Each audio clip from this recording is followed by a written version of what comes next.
Dios les bendiga, hermanos. Continuamos con este curso de Teología 5. En esta ocasión vamos a hablar acerca de el Espíritu Santo y la santificación. El tema de la santificación, soteriológicamente hablando, muy seguramente se ve más a profundidad en lo que es Teología 3. Se habla de la justificación, la regeneración, la santificación, santificación puntual y progresiva o continua. Y no vamos a obviar esas definiciones de la santificación puntual y progresiva. Sin embargo, quizás las mencionemos un poquito diferente. Hay que definir en primera instancia lo que es la santificación. La santificación es el proceso, la define Stanley Orton como el proceso por medio del cual Dios va a limpiar o está limpiando este mundo y sus habitantes. Cuando decimos santo, santificación, lo primero que nos viene a la mente es Dios me está santificando a mí o Dios está santificando a su iglesia, a su pueblo. Pero Dios desea que todas las cosas que existen, animadas o inanimadas, sean purificadas de toda mancha de pecado o impureza. Con este propósito, Dios ha proporcionado a través de Cristo Jesús un medio para la salvación, medio para la redención. Debemos de recordar que cuando la raza humana peca, es maldita la tierra también, es maldita la mujer, la tierra, la serpiente y acarrea maldición y todas las cosas que eran buenas, que eran bellas, que eran puras desde sus inicios. Vemos que en la Biblia dice, después de que Dios creaba todas las cosas, y vio Dios que esto era bueno, vio Dios que era bueno. Bueno, el pecado contaminó todo. Y tanto que la palabra de Dios dice que esta creación, que este mundo gime por dolores de parto y desea ser redimido, desea su redención. Esta tierra desea ser una tierra nueva y unos cielos nuevos, porque este mundo también padece las consecuencias del pecado. De manera que la santificación, nos vamos a ir más allá de la santificación a mi persona, sino la santificación en general es el proceso en el cual Dios está limpiando este mundo y sus habitantes. Al final de los tiempos, todo lo que no se haya purificado, no se haya podido santificar o purificar, o lo que no se haya querido santificar, todas las personas que no hayan querido ser purificadas, todo lo que no sea santificado va a ser echado al fuego. El fuego va a ser este medio de purificación, pero todo va a ser puro. De manera que tenemos que hablar un poquito de los ritos de purificación en el Antiguo Testamento. En Levítico, en Números, se nos platican algunos ritos de purificación. Por la extensión del curso, por el tema, por el tiempo de reproducción, todo eso omitimos los textos bíblicos. Sin embargo, hay abundantes versículos que justifican estos rituales. Los podemos encontrar en Levítico y en Números, y este tema lo pueden encontrar en el libro de Teología Sistemática de Stanley Horton. Ahí vienen todos los recursos bíblicos. Podemos definir los ritos del Antiguo Testamento como ritos o rituales no destructivos que en general utilizaban el agua y rituales destructivos que utilizaban el fuego. Los rituales no destructivos como el agua vienen métodos o formas de purificación. Por ejemplo, cuando una vasija estaba sucia, se había quedado destapada, se lavaba con agua, se dejaba reposando hasta la noche y era limpia. El agua bastaba, el agua y el tiempo bastaban para volver algo impuro puro. Sin embargo, los rituales destructivos eran para cosas que no se podían santificar o cuya impureza era tan permanente o había penetrado tanto en el objeto que no podía ser limpiado. En el caso, por ejemplo, de algunas cosas en las que las manchas de lepra no se iban, era requerido el fuego. De hecho, se menciona incluso que cuando la casa no se le retiraba la lepra por completo, la casa era destruida. Cabe destacar que a mayores niveles de contaminación o de inmundicia requerían rituales más complejos con elementos adicionales como la sangre y el aceite, como es en el caso de la enfermedad de la lepra. Se menciona que el rito de purificación de alguien que tenía un brote que era sospechoso de lepra o parecía lepra, tenía que rasurarse, tenía que lavarse con agua, tenía que ir con el sacerdote, le era rociada sangre y le era rociado aceite y tenía que volver a lavarse. Y era un rito muchísimo más complejo y era muchísimo más, digamos que drástico, porque incluían estos elementos como lo es el aceite y la sangre. De esta manera, hermanos, podemos nosotros ver en nuestra vida, en nuestra maldad, que la sangre de Cristo es quien provee para nuestra limpieza. La maldad del mundo era tan grande, la maldad del pecado del hombre era tan grande y estaba tan arraigada que se requirieron elementos purificadores extraordinarios. Se requirió la sangre del Hijo de Dios, rociada sobre la raza humana para perdón de nuestros pecados. Se proveyó de cordero para nuestra redención. De manera que la sangre de Cristo nos limpia de todo pecado. Ahora bien, ¿dónde entra el Espíritu Santo en esta santificación? ¿Dónde entra el Espíritu Santo en la muerte de Cristo que fue hace 2000 años? Pues entra en que esa sangre poderosa, maravillosa del Hijo de Dios para limpiar nuestros pecados se rocía en el creyente místicamente de manera por la fe, por el Espíritu Santo obrando en nuestros corazones. Se dice, y lo hablamos cuando hablamos de las operaciones del Espíritu Santo, que Él es quien aplica en el creyente los beneficios que Cristo ganó en la cruz del Calvario. Cristo ganó allá redención, el Espíritu Santo es quien nos aplica la redención a nosotros. Cristo es el justo que murió para que los injustos viviéramos y ahora nosotros somos justificados delante de Dios porque Cristo vivió justamente. El Espíritu Santo es quien aplica esos beneficios que Cristo ganó. La sangre derramada para la limpieza de nuestros pecados, Cristo la derramó en la cruz del Calvario hace 2000 años, pero esa sangre se hace patente en mi persona porque el Espíritu Santo es quien rocía esta sangre sobre su iglesia, sobre el creyente. De manera que el Espíritu Santo, cuando hablamos del Espíritu Santo como símbolo, como agua, se habló que él limpiaba, como el agua limpia, como el agua aplica esta sangre y nos lava y nos limpia, completando, por así decirlo, el ritual de purificación.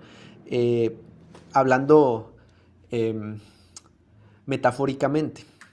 Ahora bien, el libro de texto hace una diferenciación entre lo que es la santificación pasiva y la santificación activa. Y se menciona que la santificación activa, como lo utilizaban muchos judíos en muchas de sus costumbres, consistía en mantener el estado de santidad en algún objeto o en algún alimento, manteniéndolo aislado de la inmundicia.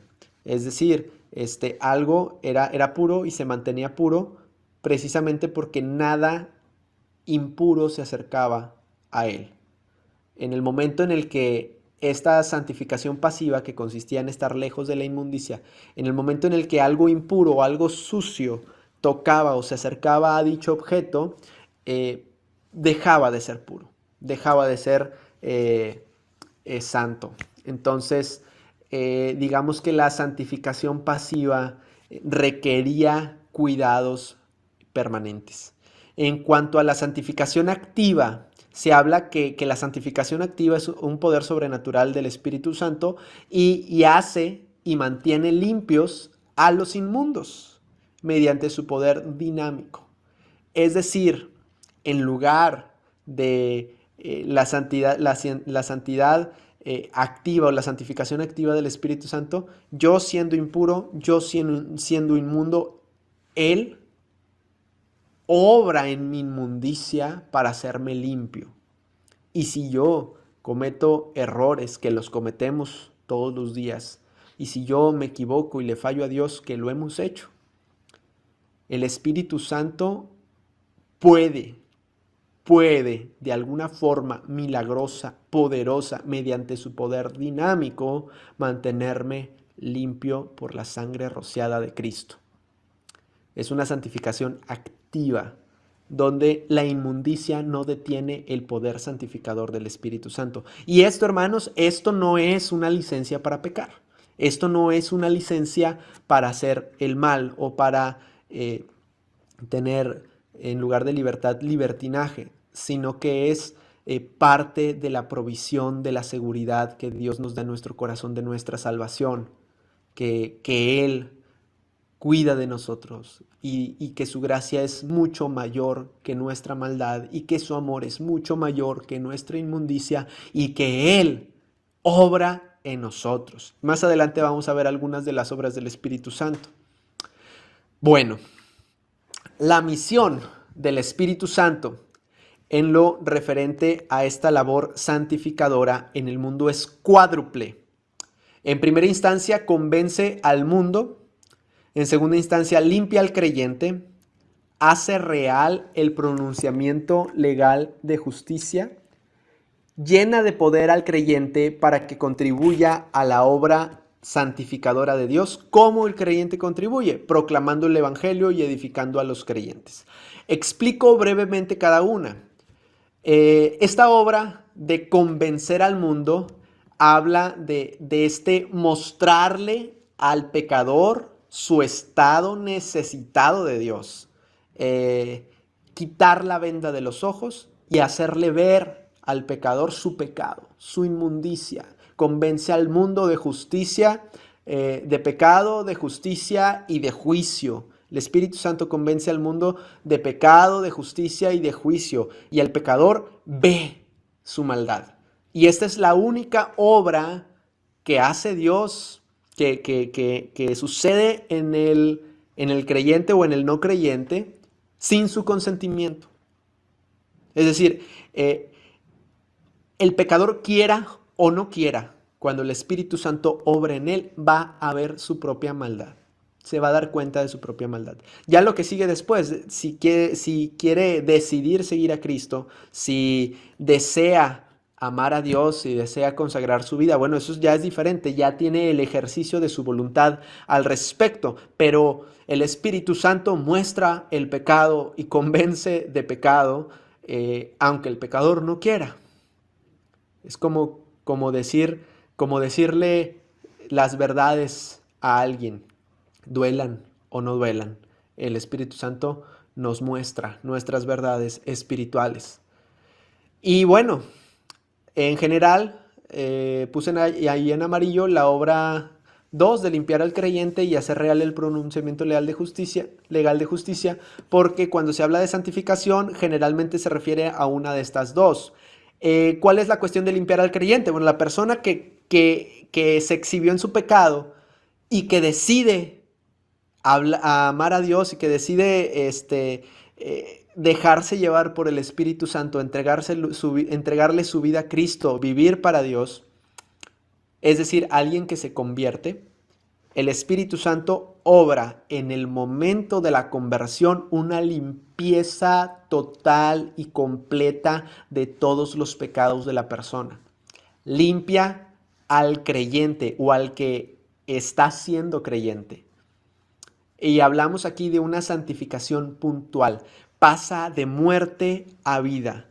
Pasa de hijo de las tinieblas a hijo de luz. Pasa a ser enemigo de Dios a ser hijo de Dios.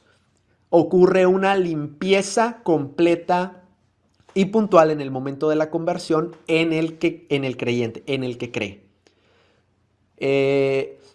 El tercer aspecto que es hacer real el pronunciamiento legal de justicia. Sabemos que nosotros somos justificados delante de Jesús. Es decir, delante de Dios yo soy justificado. Dios me ve a mí y aunque yo no soy justo, ve la justicia de Cristo y delante de Dios yo estoy justificado. Entendemos ese concepto. Y también se ve más a profundidad en el estudio soteriológico de Teología 3. Pero aquí hablamos de hacer real el pronunciamiento de justicia. Es decir, el Espíritu Santo obra de tal manera en la vida del creyente que produce cada vez más justicia real y visible en las actitudes, en la forma de vida del creyente. De manera que esta justicia legal, que a lo mejor no es real, es legal. Legalmente delante de Dios estamos justificados, pero quizás nuestra vida no refleja esa justicia. Bueno, el Espíritu Santo lo que hace es que cada vez nuestra vida refleje más de esa justicia. Y entonces vuelve real lo que Dios ya pronunció legalmente. Y el Espíritu Santo nos va justificando en el sentido en el que nos va haciendo cada vez más justos, cada vez más semejantes a la persona de Cristo, cada vez más parecidos al Maestro, cada vez más enfocados en Él.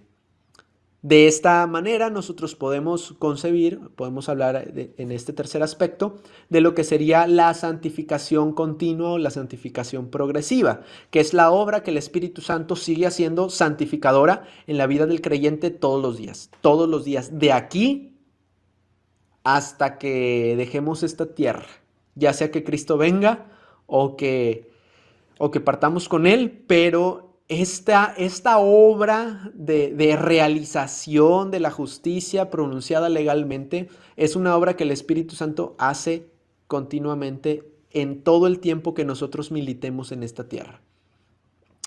Otra de las contribuciones del Espíritu Santo a la santificación del mundo es llenar de poder al creyente para que el creyente contribuya a esta obra santificadora de Dios. Es decir, lo que vamos a hablar más adelante del bautismo en el Espíritu Santo, esta investidura de poder para testificar en palabra y en obra, hace que el creyente participe en convencer al mundo. ¿Cómo? Proclamando el Evangelio. Algún creyente proclama el Evangelio y el Espíritu Santo a través de esa proclamación convence el corazón de quien escucha.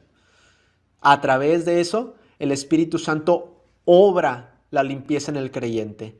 A través de las predicaciones, de las enseñanzas, nosotros vamos cada vez acercándonos más vamos siendo transformados por medio de la renovación de nuestro entendimiento y el pronunciamiento legal de justicia cada vez se vuelve más real en nuestra vida por medio de la proclamación del Evangelio y edificando a los creyentes, ministrando a los creyentes, orando por los que necesitan oración, ministrando a los que han caído, a los que han pecado, soportándonos unos a otros.